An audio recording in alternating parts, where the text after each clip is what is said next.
But in a van, the van really just fits around the corners. It's a bit scary.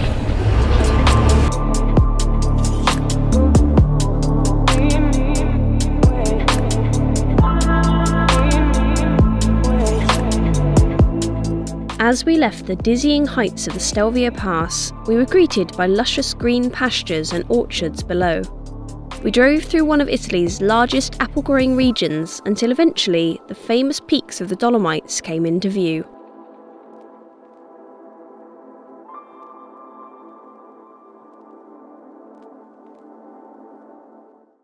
So we've arrived at possibly the most Instagram famous church in all of Italy.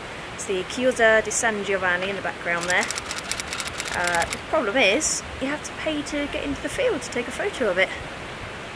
This place looks like it's been a little overdone by tourism, in my opinion. There's just coachloads of people coming to see a little church, a little field. I mean, it's beautiful, don't get me wrong, but I'm not paying to go in.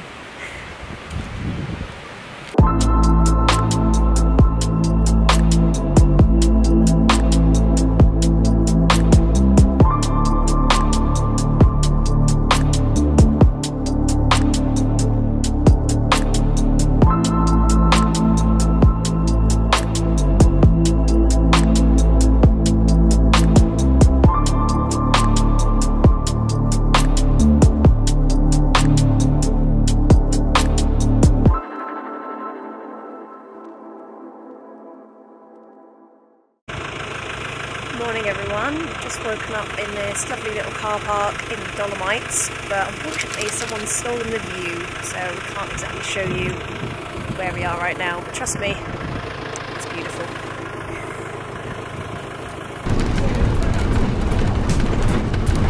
You ever hold it back? You ever hold it back? You ever hold it back? You ever hold it back? Just as the fog began to lift, it returned with a mighty sting in its tail. Hold it back. Well, we've come to the Dolomites to enjoy the views, but this is all we've got today. You ever hold it back? You ever hold it back? You ever hold it back? You ever hold it back? You ever hold it back? Wonder why.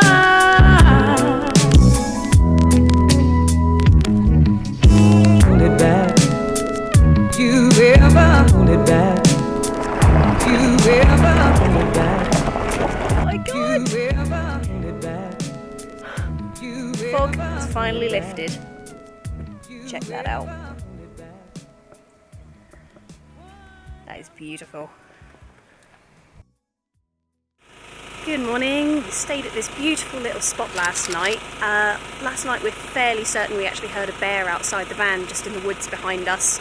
It's like this growling sound. It went on for a couple of hours.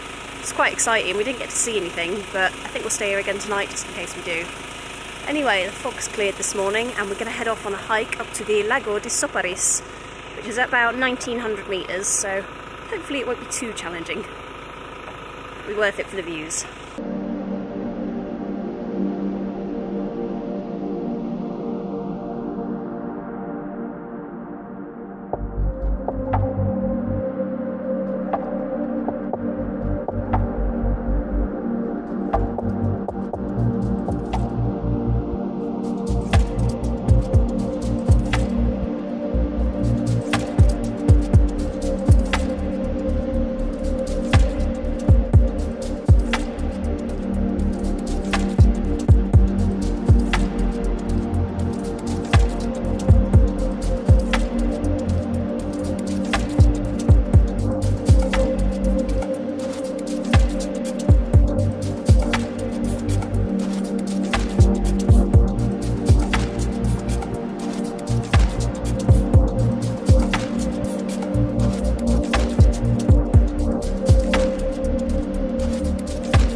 think we might have just found the highest set of steps in the whole of Europe. Look at that cracking view.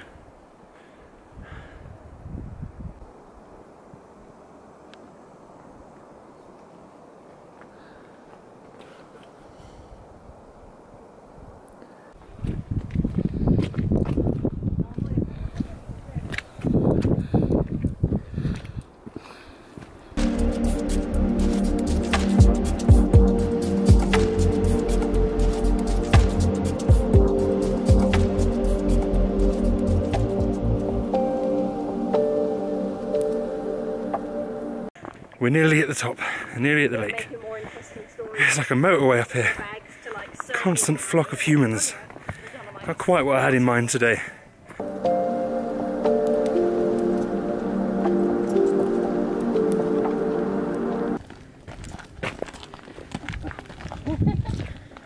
Oh wow. Wow. Where's the lake gone? Oh, it's so beautiful there. Wow.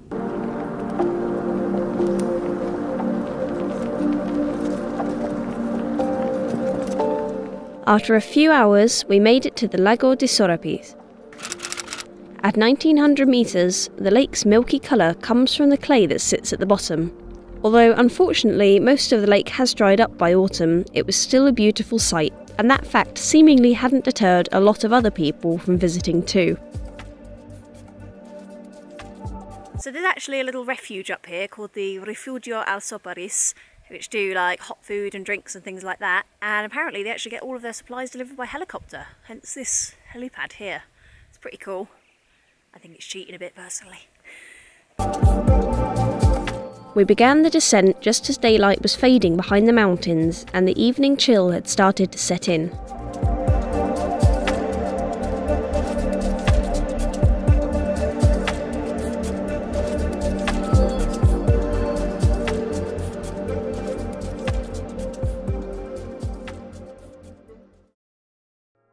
The next day we ventured further east, stopping off on our way for a chance encounter with an eccentric forager who runs a restaurant selling the vast array of mushrooms he collects, along with food from his garden. You can find out more about Ottorino by following this link to our website.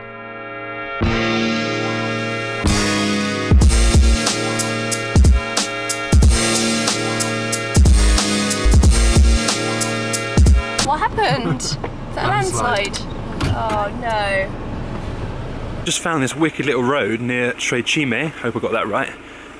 Basically the proper road to get there is about 40 quid to drive on. We found one on the other side of it, said the road was closed and we took it anyway, but now I can see why. There's been a massive landslide here and we can't get any further. I'm just going to go take a little look. So the track behind me doesn't actually look too bad, but I don't think we're going to be able to get over this bit. Kind of doesn't look that bad on camera, but I ain't got a 4x4.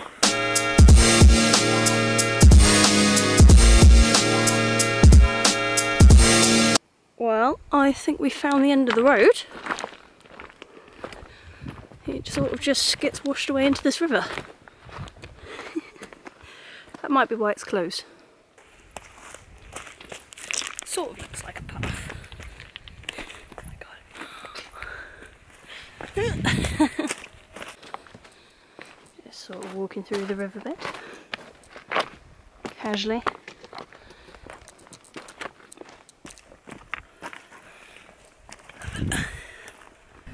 Just behind me up there you can see the CIME de LAVAREDO. They're probably some of the most famous distinctive peaks in all of the Dolomites, and the reason we've walked up this completely random washed out path is because there is actually a road going right up to the top so you can see the peaks, but it costs €40 to drive it, so we thought we'd take in the free views and enjoy them.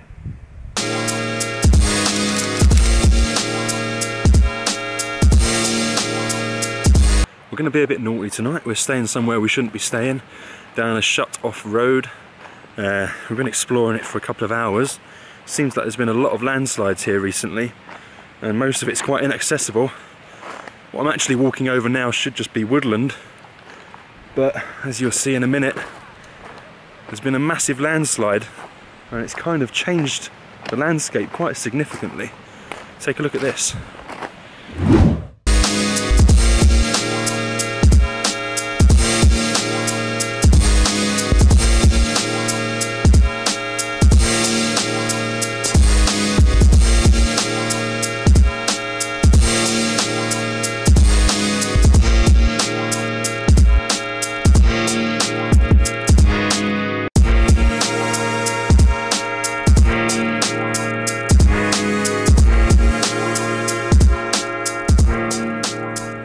So I've just come across this information board and my Italian's not great, but from what I can translate, this area was a site of strategic importance during World War I because of its location between the CIME de LAVAREDO up there and the Pian di Singia down below.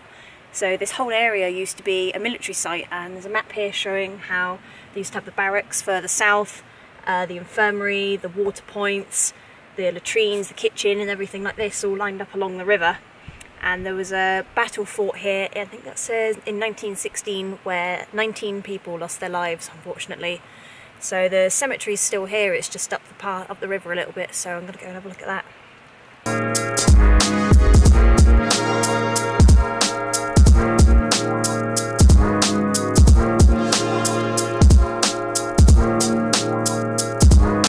So the cross up there has the word PASSO on it, which is the Italian for peace. And down here there's a plaque and it reads, "To the strong soldiers for the showing exceptional nobility, valour and of glory to our brothers in arms." The next morning we headed further east, waking up at this park up and spending a day washing our van and our clothes before setting off again.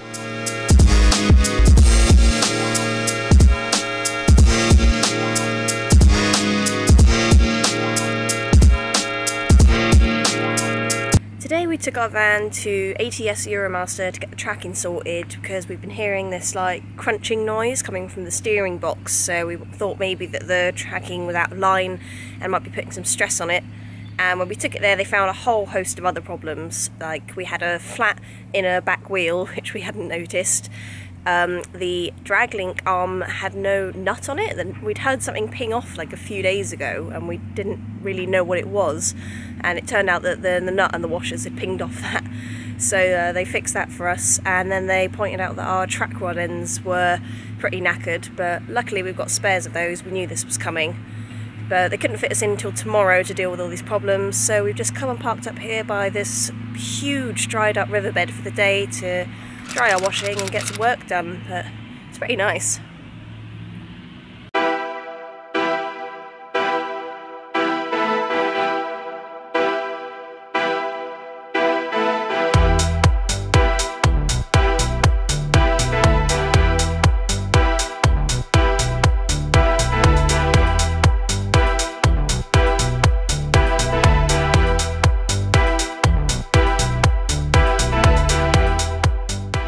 Once our van had been repaired, we drove in the direction of the Slovenian border.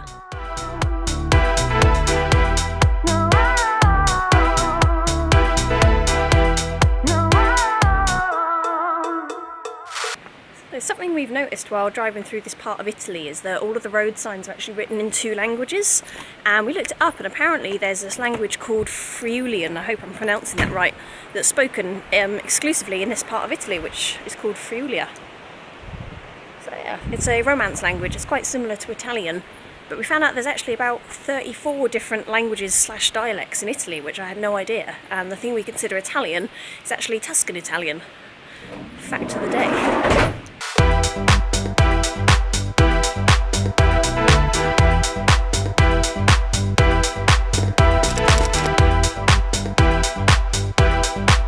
Today we're leaving Italy, but I would say that we have really enjoyed our time in the north of Italy. It's been such a different experience to our previous trips in Italy, where we were mainly around the Tuscany and Liguria area. It's just been so nice and friendly up here, it's been cheaper, and it's been so much easier to camp as well. Yeah, so much easier. I think I've really enjoyed it. So today we're going on to Slovenia, and we kind of wanted to do this thing where we sort of talk about our preconceptions of a country, especially if we don't really know much about the country. So what do you know about Slovenia then? Poppy seeds, walnuts, and Lake Bled. Apples. Apples. It has one national park. I think that's all I know about Slovenia, really. That's kind of why I'm so curious about it. I want to know what makes Slovenia, Slovenia. The only unfortunate thing is we've now found out that wild camping is illegal there, and it's kind of put a bit of a downer on the trip for us because we only wild camp, we never stay on campsites, and it's actually just a bit disheartening to feel like our life is criminalised, I guess. You know, that we could be fined 40 euros just for sleeping. I think, you know, as long as you respect nature and you don't litter, there's nothing wrong with wild camping. I think they should be penalising people for littering, not for sleeping in nature. But anyway, we're going to go On to Slovenia. see what happens.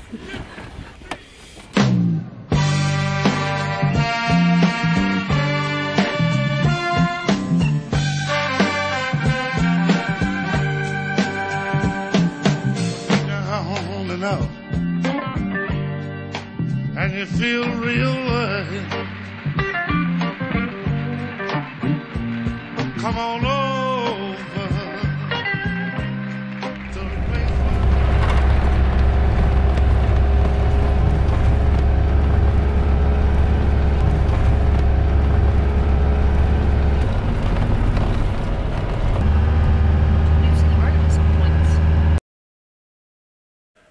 Well, our first night in Slovenia was an interesting one, for sure. First park up we went to was actually right next to a dog kennel. It was so loud and noisy, and we were so tired, so we just thought, nah, we're not staying here. So we drove down a track, took us the wrong direction on the sat-nav, totally not our fault. We ended up at some guy's house. He was really angry and disappointed with us that we drove down his lane, so that was a good introduction to Slovenia. Then we drove for maybe another hour or so to this park up in the woods. It's well off the beaten track, so we didn't have any worries of the police being here. But we did end up sleeping on a huge slant. It was extremely uncomfortable. The track up to this place we're staying at now was actually so foggy last night we could barely see in front of us. It was quite spooky actually. We arrived in the pitch black and very foggy. We couldn't even get our torches to work in the fog to see if there were any flatter bits to stay on, so it was a bit difficult. The reason we don't have any levelling ramps with us on this trip is because we actually left them in France and we only realised last night. So someone has lucked out big time there, and we're going to have to buy some more.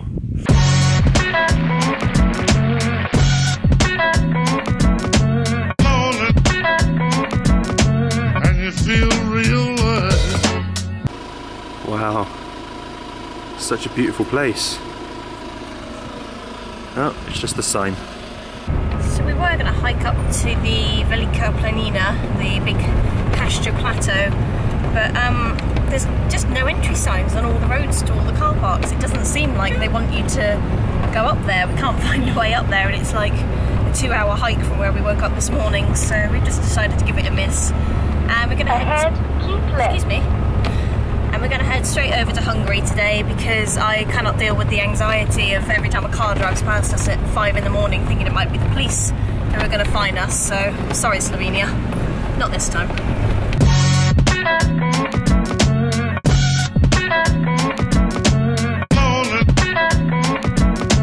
And you feel real good.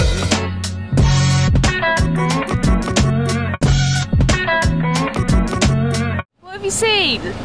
Why do you look so horrified? Oh, babe. What was it? This toilet. What's wrong with it? So much. It's an open air toilet. Go and look at it, man. And you feel real good.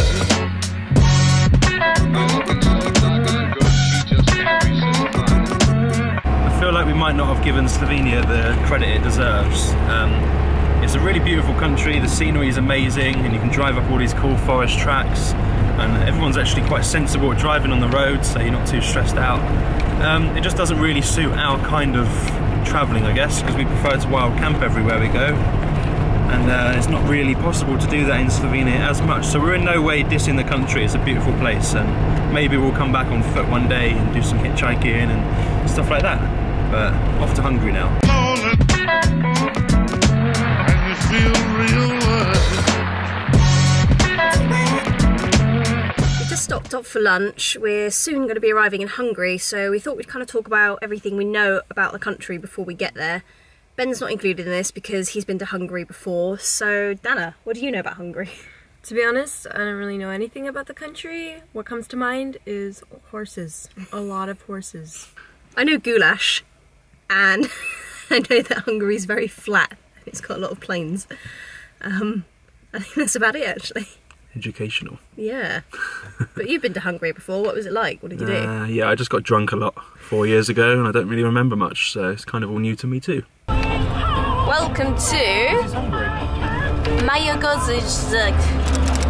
We're in Hungary now. I think we're in Hungary.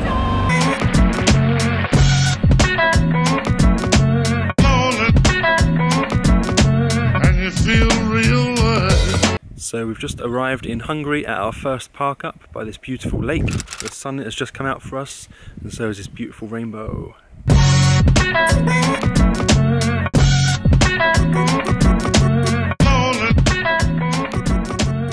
you feel real light.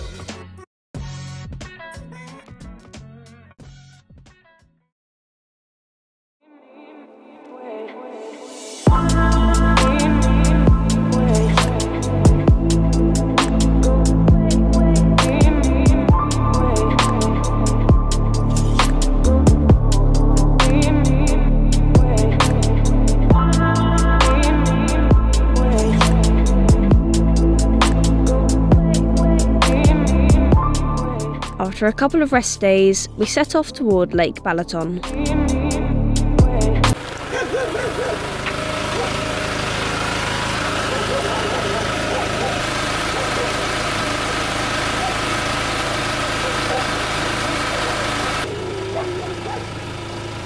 I can't get it. It's stuck in there big time.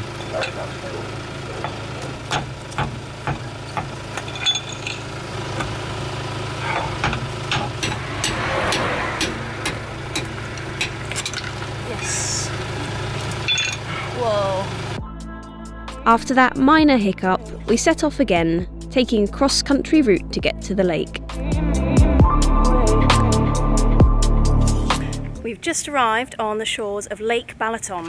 It's the biggest lake in Central Europe and it's 78 kilometres long. It's like a sea, it's so massive. And the water's beautifully clear, the sun's shining, so yeah, I'm gonna get in for a dip, I think.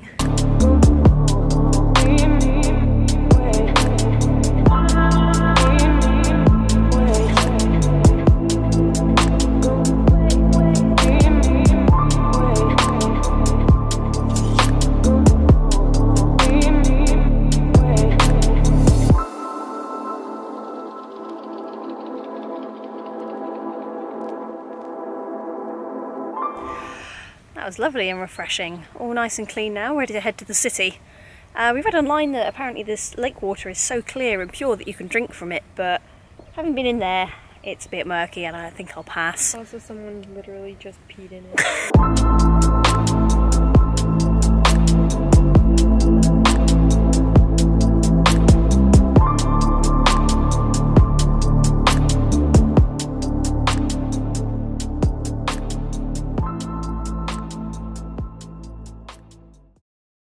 We've stumbled across a Soviet ghost town in Hungary. I'm not going to insult the Hungarian language by even trying to pronounce it, but I'll write it down here below so you can try and work it out yourself.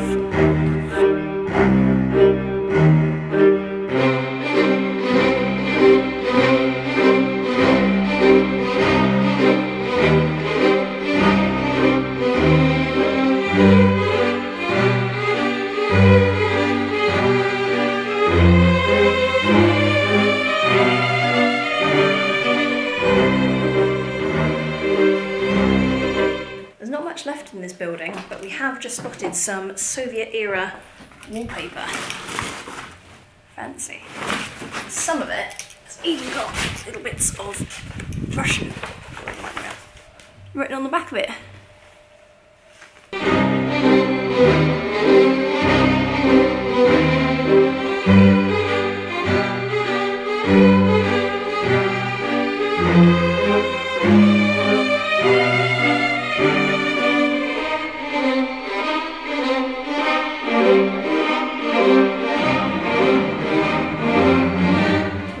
online that this place once had a school, a cinema, grocery stores, restaurants, like everything a little city could name it.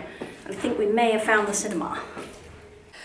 We've just stumbled upon a whole room full of film, like old style movie film, bits of paper with writing on it.